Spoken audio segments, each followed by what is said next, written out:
পেঁয়াজ রসুন ছাড়া নিরামিষ চাউমিন যে এতটা টেস্টি হয়, যেটা একবার বানিয়ে খেলে আমিষ চাউমিন খাওয়া ভুলে যাবেন। এটা কিন্তু যে কোনো দিন যে কোনো সময়তে আপনারা বানিয়ে নিতে পারেন। নমস্কার বন্ধুরা, গীতাস রান্না বানাতে আপনাদের সবাইকে স্বাগত। আসুন দেখে নেওয়া যাক আমার আজকের এই রেসিপিটা তৈরির জন্য প্রথমেই আমি সসপ্যানের মধ্যে বেশ কিছুটা পরিমাণ জল গরম হতে বসিয়েছিলাম। তো জলটা এখন খুব ভালোভাবে ফুটে গেছে। এর মধ্যে আমি হাফ চা চামচ লবণ আর 1 চা চামচের মতো রিফাইন্ড অয়েল দিয়ে দিলাম। এবারে 1 প্যাকেট চাউমিন এখানে আমি পুরোটাই দিয়ে দিলাম। গ্যাসের ফ্লেমটা হাইতে রেখে 3 থেকে 4 মিনিট সময় নিয়ে চাউমিনটাকে সেদ্ধ করে নেব। আর চাউমিন সেদ্ধ করবার আগে কিন্তু জলটাকে খুব ভালোভাবে ফুটিয়ে নিতে হবে। তো দেখুন চাউমিনটা মোটামুটি 3-4 মিনিট ফুটে গেছে। তো এখন আমি চাউমিনটা একটু চেক করে নিচ্ছি যে ঠিকঠাক সেদ্ধ হয়েছে কিনা। দেখুন চাউমিনটা কিন্তু বেশ সুন্দর সেদ্ধ হয়ে গেছে। এখন আমি এই চাউমিনগুলোকে একটা স্ট্রেনারের মধ্যে জল ঝরাতে দিয়েছি আর উপর থেকে কিছুটা ঠান্ডা জল দিয়ে দিলাম, যাতে করে এই চাউমিনটা ওভারকুক না হয়ে যায়। দেখুন চাউমিনটা এখন যে এরকম ঝরঝরে, এটা কিন্তু ঠান্ডা হওয়ার পরও কিন্তু এই একই রকম ঝরঝরেই থাকবে। এবারে গ্যাসে একটা কড়াই বসিয়ে অল্প পরিমাণ রিফাইন্ড অয়েল দিয়ে দিচ্ছি। এবারে মোটামুটি 1 মুঠো পরিমাণ চিনে বাদাম দিয়ে দিলাম। এই বাদামগুলোকে নাড়াচাড়া করে ভেজে নিতে হবে। বাদাম ভাজতে কিন্তু খুব বেশি সময় লাগে না, মোটামুটি মিনিট 2-এর মধ্যেই বাদাম ভাজা হয়ে যায়। তো বাদামগুলো ভাজা হয়ে গেছে। এখন বাদামগুলোকে তেল ঝরিয়ে একটা পাত্রের মধ্যে তুলে নেব। এই নিরামিষ চাউমিনের মধ্যে একটু বাদাম ভেজে দিলে খেতে কিন্তু বেশ ভালো লাগে। এখন কড়াইয়ের বাদবাকি তেলের মধ্যে আরও একটু তেল আমি যোগ করে দিলাম, মোটামুটি 2 চা চামচের মতো। খুব বেশি কিন্তু তেল ব্যবহার করবার দরকার নেই। তেল গরম হয়ে গেলে আমি ছোট ছোট দুটো আলু এরকম আলু ভাজার মতো কেটে রেখেছিলাম, সেই আলু কুচিগুলো দিয়ে একটু নাড়াচাড়া করে ভাজা ভাজা করে নিচ্ছি। মোটামুটি 2 থেকে 3 মিনিট সময় ধরে হাই ফ্লেমে আমি একটু ভেজে নিয়েছি। দেখুন বেশ সুন্দর ভাজা ভাজা হয়ে গেছে। তো এখন আমি এর মধ্যে অ্যাড করে দিচ্ছি বেশ কিছু সবজি। তো দেখে নিন, এখানে আমি নিয়েছি গাজর কুচি, বিনস কুচি, ক্যাপসিকাম কুচি, আদা কুচি আর কাঁচা লঙ্কা কুচি। ঝালটা নিজেদের পছন্দ মতোই ব্যবহার করতে হবে। এই সমস্ত কিছুকেও নাড়াচাড়া করে মিশিয়ে নেব। মিনিট খানেক সময় ধরে হাই ফ্লেমে এটাকে ভাজা ভাজা করে নিলাম।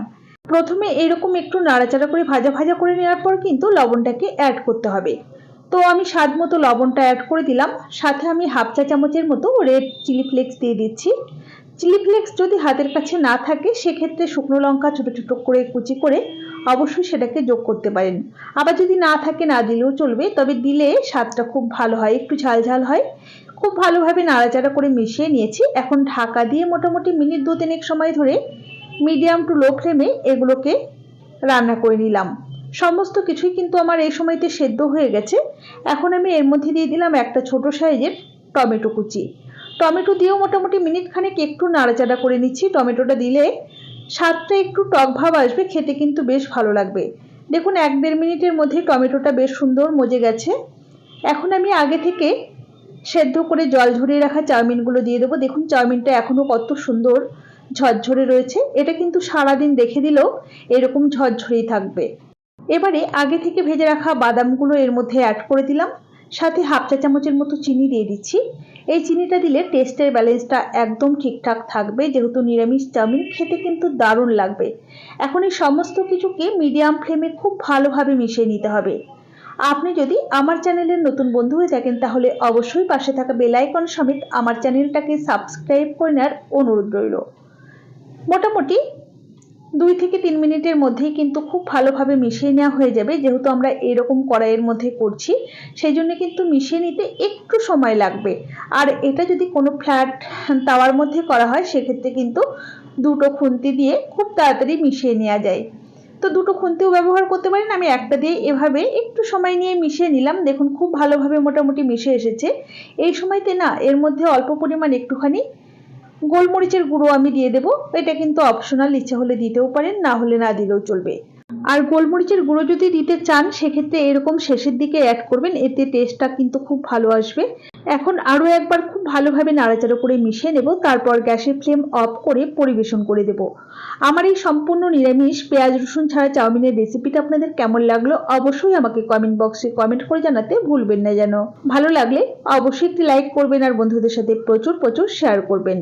তাহলে আজ এই পর্যন্তই।